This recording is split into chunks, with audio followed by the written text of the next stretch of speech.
Hello students, welcome to बिना मोरे classes. तो बच्चों, आज की क्लास में हम शेड नंबर जो 1 चल रहा था उसका आज हमारी तीसरी क्लास होने वाली है।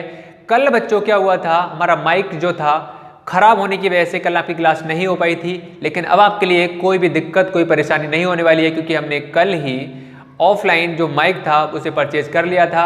अब से आपकी रेगुलर क्लास चलेंगी 7:30 पर, जो आपका टाइम है उसी टाइम डेली आपकी क्लासेस चलती रहेंगी। तो बिल्कुल आपके लिए समस्या नहीं होने वाली है। आप अच्छे से पढ़ाई करिए, मेहनत से पढ़ाई करिए, हम भी आपके लिए अच्छे से पढ़ाते रहेंगे।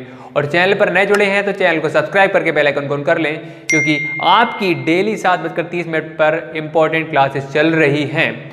इसीलिए सब्सक्राइब करके नोटिफिकेशन बेल पर क्लिक करके ऑल पर सेलेक्ट कर लीजिएगा, जिससे शाम को 7:30 पर नोटिफिकेशन आपके पास में पहुंच जाना चाहिए जब हमारी क्लास स्टार्ट हो। ठीक है बच्चों, देखिए चलिए अब स्टार्ट करते हैं आज की क्लास। आज की क्लास का जो पहला क्वेश्चन है, चित्र में PS/SQ बराबर PT/TR है तो कोण PST बराबर कोण PRQ है।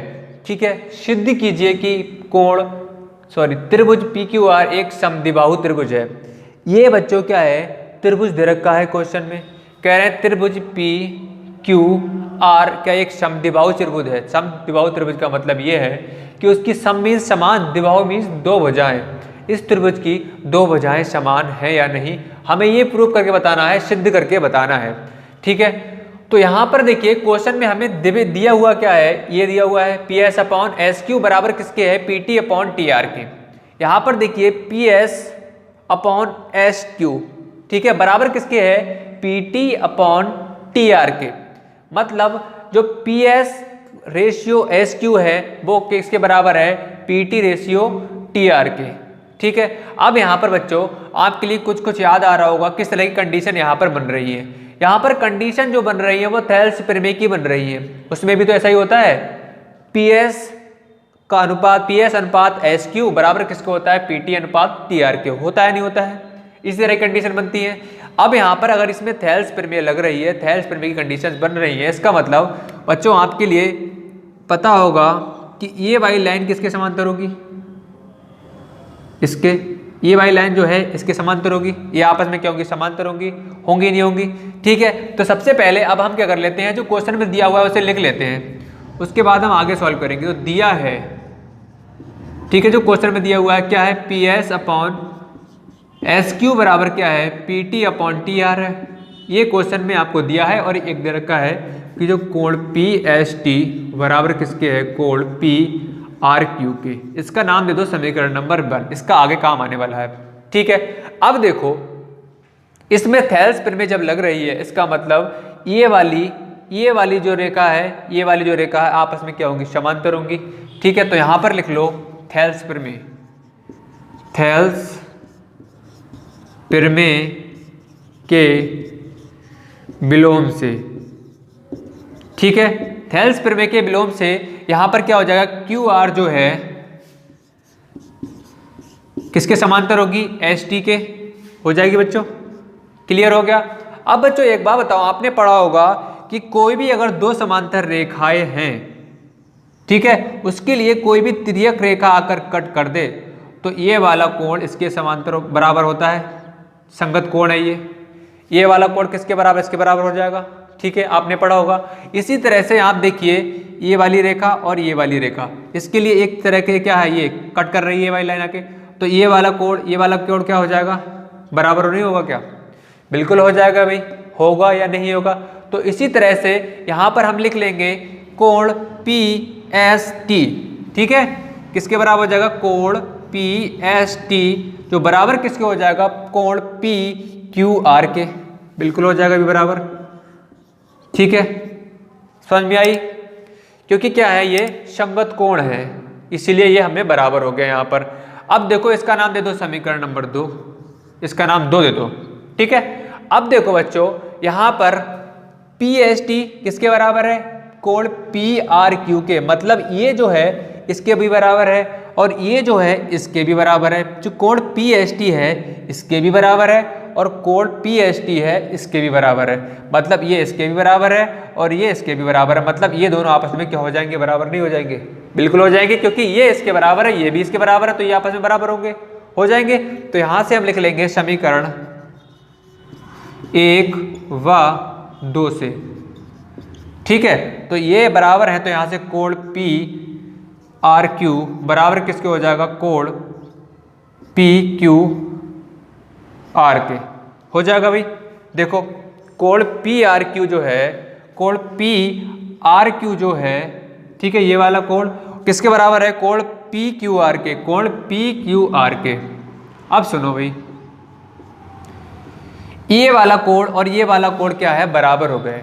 अब बच्चों जब भी किसी त्रिभुज में दो कोण बराबर हो जाएं, जब भी किसी भी त्रिभुज में, ये कंडीशन किसके लिए है, त्रिभुज के लिए, जब किसी त्रिभुज में दो कोण बराबर हो जाएं तो इस कोण के सामने की ये वाली भुजा और इस कोण के सामने की ये भुजा, मतलब जो कोण बराबर हैं उसके सामने की जो भुजा है वो क्या होंगी, आपस में बराबर हो जाती हैं। इसका मतलब क्या हो जाएगा, कोण क्यू के सामने की भुजा क्या है, ये पी आर, ठीक है।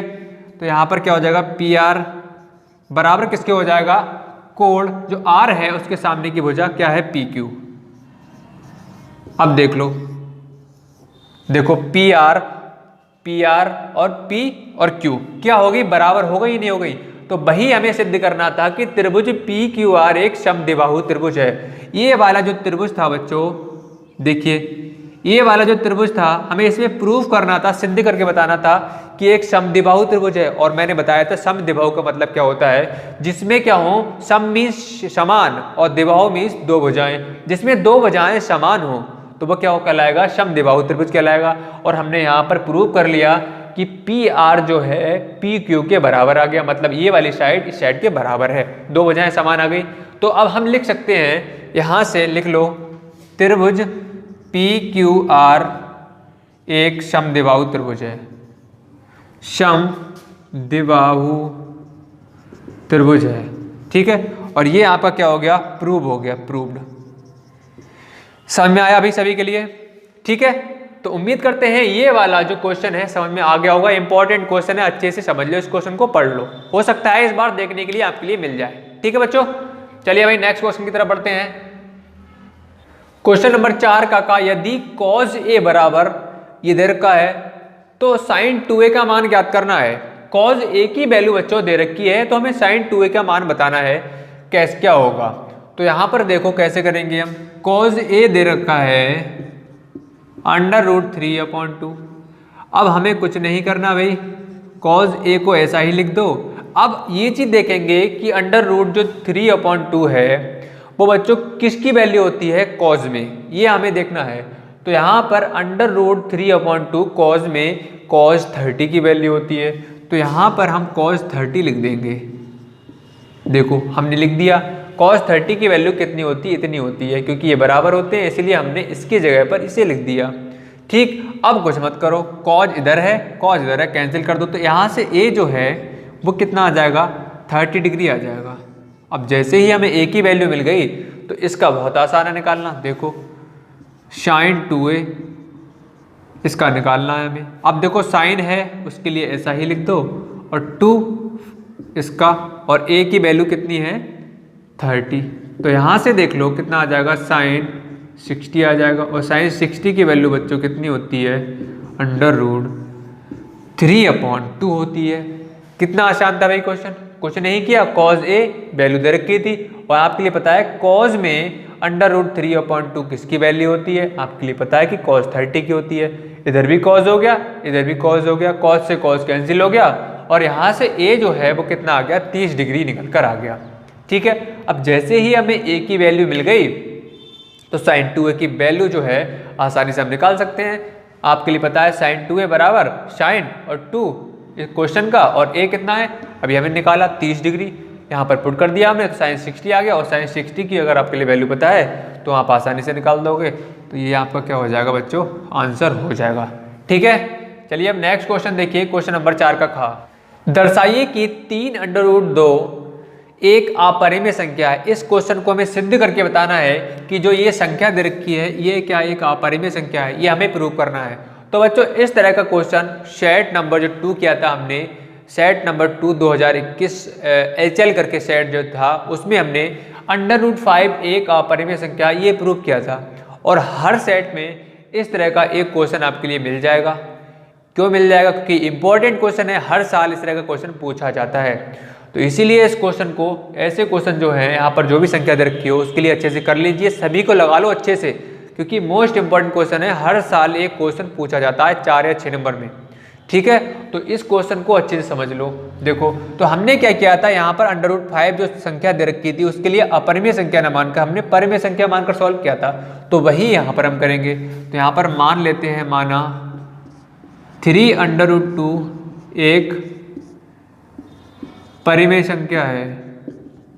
जब भाई ये परिमेय संख्या है ये, तो इसके लिए हम जिसके लिए हम P/Q की फॉर्म में लिख सकते हैं, जहाँ पर P और Q क्या होते हैं, P और Q सह अभाज्य पूर्णांक होते हैं, पूर्णांक हैं। ठीक है, और जो Q होता है वो कभी भी 0 के बराबर नहीं होगा। अगर आप P और Q का HCF निकालोगे, मतलब महत्तम समापवर्तक निकालोगे, तो वो हमेशा आपके लिए 1 देखने के लिए मिलेगा। ठीक, यहाँ तक सभी बच्चों की बात क्लियर है? ठीक है, अब देखो आगे यहाँ से, अब हम क्या करेंगे, जो 3 है इसके लिए आप बराबर के साइड ले जाओ, दूसरी साइड, तो यहाँ से क्या हो जाएगा, 3Q हो जाएगा इधर। ठीक है, तो यहाँ पर देखो √2 बराबर क्या आ गया, P/3Q आ गया। ठीक, अब देखो यहाँ पर ये क्या है, P/Q की फॉर्म में लिखा हुआ है, अंश बटे हर के रूप में लिखा हुआ है, एक फ्रैक्शन के रूप में लिखा हुआ है। इसका मतलब ये एक क्या होगी, एक परिमेय संख्या होगी। जब ये परिमेय संख्या है तो ये भी परिमेय संख्या होगी। क्यों होगी? क्योंकि ये जो है इसके बराबर है। जब ये परिमेय संख्या है तो ये भी परिमेय संख्या होनी चाहिए, क्योंकि क्या है, बराबर है। ठीक है, क्लियर हो गया? अब देखो आगे हम लिख लेंगे यहाँ से, यहाँ P और Q पूर्णांक हैं, इसीलिए P/3Q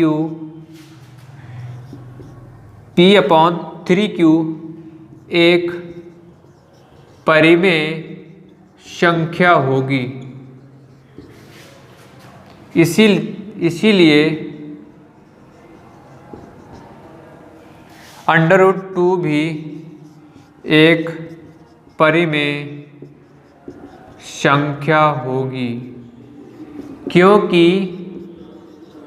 यह आपस में बराबर है, आपस में बराबर है। ये आप लिखना पड़ेगा बच्चों।